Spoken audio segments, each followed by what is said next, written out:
Que Jorge Lanata me instó en su programa a preguntarle a las personas que me contratan. Le recuerdo a él y a todos los faltos de memoria que ya lo hice. Y si no, que le pregunten a Francisco de Narváez. Me costó, por supuesto, que me echaran de 3 trabajos, pero volvería a hacerlo. Si tuviera otra vez la situación en la que estuve, que nos propusieron entrevistar a uno de los dueños del medio, la condición que pusimos en su momento fue, lo hacemos, pero le preguntamos agenda abierta. Las diferencias entre 7K y Lanata son abismales. Como ejemplo, mientras Reinaldo fue despedido por ser incisivo, como vimos con su empleador de Narváez, la explicación que da Lanata para explicar por qué aceptó trabajar para el vaciador de aerolíneas, Mata, causa, risa. Ese diario se llama Crítica de la Argentina. Yo estuve a cargo de él durante un año.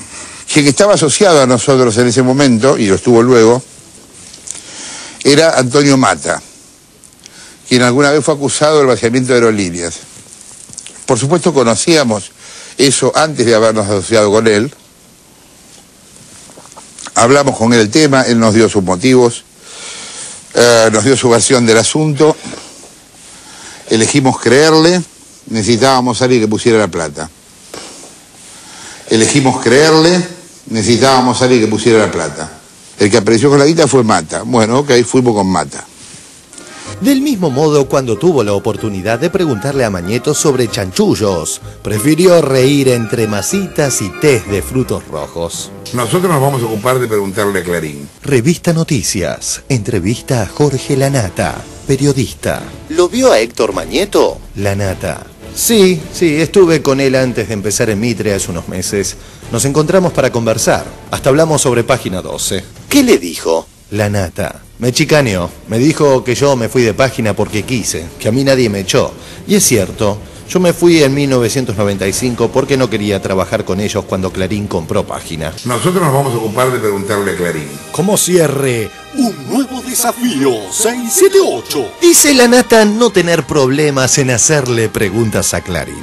Pues bien, 678 invita al dueño de 301 medios, Héctor Mañeto, y a los dueños de medios menores, Spolsky, Garfunkel, Electroingeniería, etc., a un programa especial al que también invitamos para realizar preguntas a 7K, Lanata, Sirven, Majul, Leuco, Bravo, Guiñazú, Castro y a todos los de la Corpo.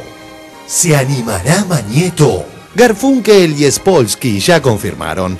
Y Lanata, tras arremeter duro contra los empresarios Ultra K, ¿interrogará a Mañeto por papel prensa y el incumplimiento sistemático de las leyes y fallos de la Corte? Nosotros nos vamos a ocupar de preguntarle a Clarín.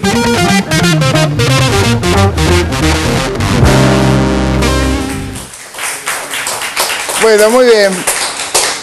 Esos aplausos exiguos que aparecen en el programa a mí me ponen nervioso. Es lo mismo que recibió Siete Casas de Martín Fierro, el mismo audio. Es la misma pista del sonido. La misma pista. Pero, una sola cosa, pero porque todos van a hablar. Lo aplaudieron bastante, el sector donde yo estaba por lo menos fue muy aplaudido.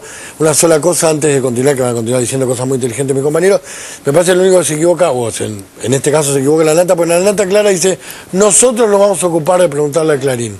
Si se ocupan ellos solo de preguntarle a Clarín, las preguntas ya sé cómo van a ser. La idea es que a Clarín le podamos preguntar todos, no solo a Lanata. Lo único que te parece. Es que me quedé pensando la obsesión por preguntarle al poder político de parte de los periodistas de los medios hostiles al poder político, ¿no?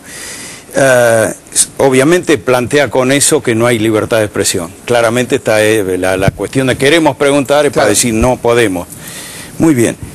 Yo estaba mirando este acto, esta cena de Aptra, esta edición, comparaba con la que me tocó participar hace 2 años, que la organizaba Canal América Televisión.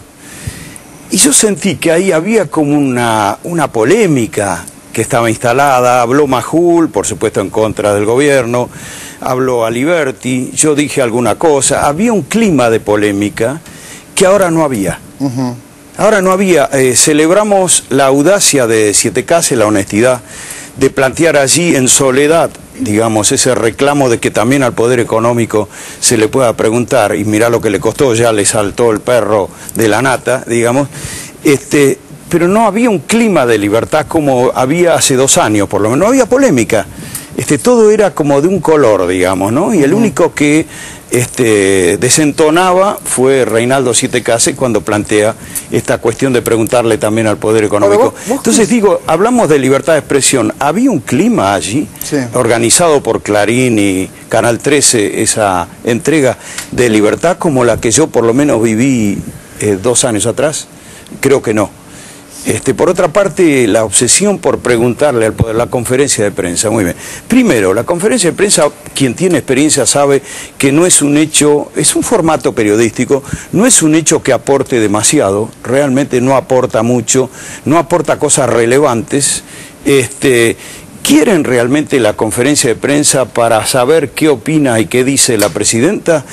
¿O realmente quieren plantarle en la cara denuncias contra el gobierno y decir, bueno, acá instalarle la pregunta, no importa lo que conteste la presidenta? Me parece que este es el propósito real, como cuando Macri dice que quiere reunirse con la presidenta, quiere la foto para ser consagrado como el opositor, no para dialogar en serio. Me parece que hay cosas que hay que decir la verdad, qué es lo que se está pretendiendo con eso, ¿no? Me parece que ahí salta a la vista que la obsesión por la pregunta no está hecha para poder dialogar realmente, ¿no?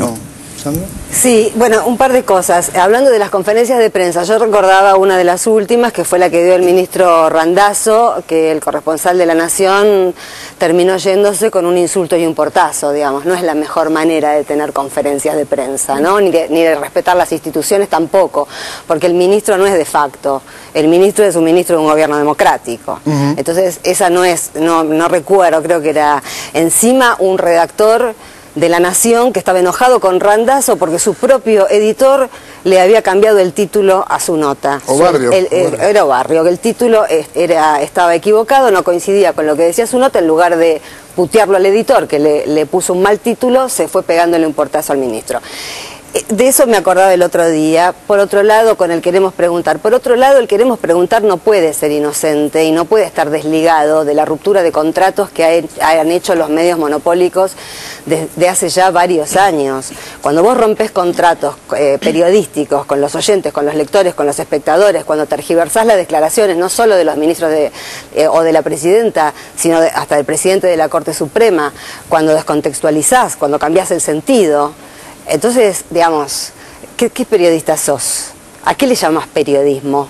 A sentarte ahí y a decir queremos preguntar, realmente no se entiende. Y si se quiere preguntar, y si se habla del poder político, me pregunto de qué poder político estamos hablando. ¿Solo del poder político que encarna este gobierno democrático? Ayer declaró Lidia Papaleo en el juicio por el circuito Camps y volvió a narrar las escenas de terror en las que fue que tuvo que vivir y en las que fue presionada para ceder las acciones de Papel Prensa. Si quieren preguntar, la verdad que esa pregunta es medular y es mucho más, anda por cuestiones mucho más límites que cualquier pregunta vinculada al funcionamiento de este gobierno. Estamos hablando de un crimen de lesa humanidad y la respuesta del grupo no existió. Desde que esa causa entró en la justicia, el grupo contestó con entrevistas falsas, pero no mostraron un solo papel de a cuánto pagaron Papel Prensa y en qué condiciones compraron Papel Prensa.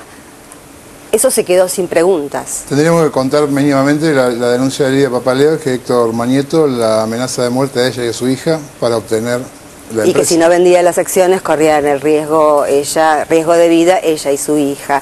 Estamos hablando de esa calaña de gente, porque a veces parece que es un dueño de medios, un señor rico y nada más. No, estamos hablando de esa calaña de gente. ¿Nora? Debo confesar que me harta un poco la polémica esta de la nata siempre como la alternativa de una voz supuestamente libre, cuando en rigor el argumento banal que utiliza para refutarle a Siete Cases es eso, porque decir yo trabajo para un malo y vos también, digamos, es un argumento, bueno, vos decís una barbaridad, yo te digo otra y por lo tanto nada, todo es equiparable, con lo cual todo pasa a ser anodino, porque si todos somos lo mismo, no somos todos lo mismo, y creo que lo que acaba de explicar Sandra muestra a las claras cuáles son las diferencias, ¿no?, de la calaña de empresarios que hay en juego en todo esto.